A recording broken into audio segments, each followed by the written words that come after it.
दोस्तों, एक छोटी सी बच्ची थी। उस बच्ची की उम्र यही कोई 8-10 साल रही होगी और वो उस बच्ची के माँ-बाप एक एक्सीडेंट में मारे जा चुके थे। वो केवल उसकी दादी थीं और वो अपने उस एक मकान में रहती थी, जिसके जो 2 फ्लोर बना हुआ था और 2 मंजिला मकान वो बना हुआ था, वो उसमें रहती थी। लेकिन एक दिन ऐसा कुछ हुआ कि उसकी पूरी ज़िंदगी ही बदल गई। दोस्तों, हुआ ये कि उसके मकान में आग लग गई। उसकी दादी उसको बचाने के चक्कर में शहीद हो गई और वो बच्ची ऊपर के मंजिले में रहती थी। वो उधर से डर के मारे आवाज लगाने लगी, बचाओ बचाओ बचाओ। चारों तरफ, घर के चारों तरफ लोगों की भीड़ जमा हो गई। लोग दुनिया भर राय देने लगे। किसी ने एम्बुलेंस को फोन किसी ने फायर ब्रिगेड को फोन किया और वो लोग फायर ब्रिगेड का इंतजार करने लगे। चारों तरफ से आवाजें आने लगी, अरे बच्ची को बचाओ, बच्ची को बचाओ।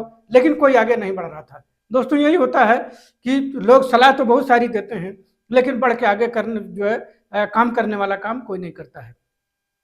तभी उस भीड़ में एक आदमी ने बताया कि फायर ब्रिगेड आने में अभी बहुत समय लगेगा, क्योंकि वो लोग कहीं एक जगह और आग लगी हुई है, उस आग को बुझाने में वो लोग व्यस्त हैं।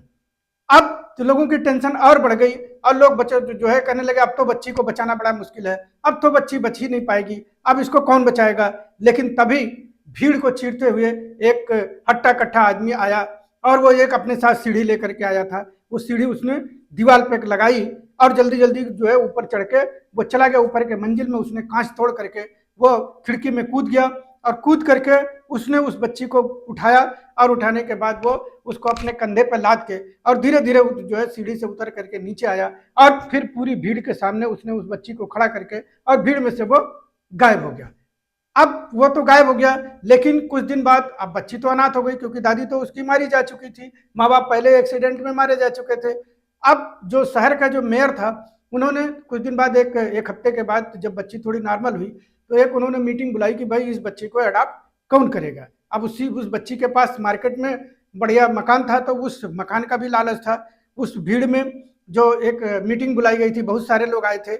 उसमें से कोई किसान था, कोई बिजनेसमैन था, कोई कुछ था। सब लोग अपने अपने तरह से तर्क दे रहे थे कि मैं इस बच्ची को यह सुख दूंगा, कोई कह रहा था मैं इस बच्ची को यह सुख दूंगा, कोई कह रहा था मैं इसको बहुत पढ़ाऊंगा, कोई कह रहा था मैं इसके लिए ये करूंगा। लेकिन सबका कहीं न कहीं उसके पीछे कुछ न कुछ मंशा छिपी हुई थी। तभी जो मेयर था वो ये निर्णय नहीं कर पा रहा था कि इस बच्ची को किसको दूं। लेकिन तभी पीछे से दरवाजा खुला और पीछे से एक आदमी, जिसके दोनों हाथ जले हुए थे और पैर भी जला हुआ था, जो बड़ी मुश्किल से चल के आ पा रहा था, और वो दरवाजे में जैसे ही एंटर किया, बच्ची ने ऊपर थोड़ा सा सर उठाया और उसने उस आदमी को देखा और उस आदमी को देखने के बाद वो झट से उस आदमी की तरफ भागी और भागने के बाद वो उस व्यक्ति के गोद में जाकर के समा गई। वह मंजिल उसको याद आ गया, वह मंजर उसको याद आ गया, जब वो उस घर में उसको कोई बचाने वाला नहीं था और वह आदमी भगवान बन करके, देवदूत बन करके उस बच्ची को अपनी गोद में उठा करके लाया था। वही सुकून उसको दोबारा मिला। और जो मेयर था, मेयर ने कहा भाई मीटिंग खत्म, मुझको जो मिलना था वो मिल गया, अब ये मीटिंग खत्म। बच्ची ने डिसाइड कर लिया है कि वो किसके साथ जाएगी। दोस्तों, दुनिया में बहुत कम लोग होते हैं जो निस्वार्थ भाव से कोई मदद का काम करते हैं, लेकिन अगर हर आदमी अगर स्वार्थी रहे तो ये जो हमारी जो एक सामाजिक व्यवस्था है, ये चलनी बड़ी मुश्किल हो जाएगी। दोस्तों नमस्कार, मेरा नाम महेश श्रीवास्तव है और आज मैं एक और आपको इंग्लिश का एक बोनस टिप्स दे करके जाऊंगा। हो सकता है आपको पसंद आए। जैसे हमारे यहाँ मतलब निवेदन करने के लिए बहुत सारी चीज़ें होती हैं, लेकिन इंग्लिश में बहुत सारी चीज़ों में बहुत थोड़ा थोड़ा डिफरेंस होता है जो हम लोग समझ नहीं पाते हैं। उसी तरह से मुझको एक फ्रेज मिला, would you happen to. Would you happen to कहाँ यूज किया जाता है? जैसे मान लीजिए आप किसी से पूछ रहे हो कि ए रास्ता किधर से है, और एक होता है कि भाई साहब क्या आप जानते हैं कि यह रास्ता किधर जाएगा। तो उस केस में जो वुड यू हैपन टू होता है, ये बड़ा मतलब पोलाइट वे है कहने का। इसमें हम जैसे मान लो किसी से रास्ता पूछते हैं या किसी से कोई चीज़ पूछते हैं, तो सपोज करिए कि हम कहीं भीड़ में फंस गए और हम पूछना चाहते हैं कि यहाँ पे टॉयलेट कहाँ है, तो हम उससे पोलाइटली पूछेंगे would you happen to know where the toilet is, where happen to no.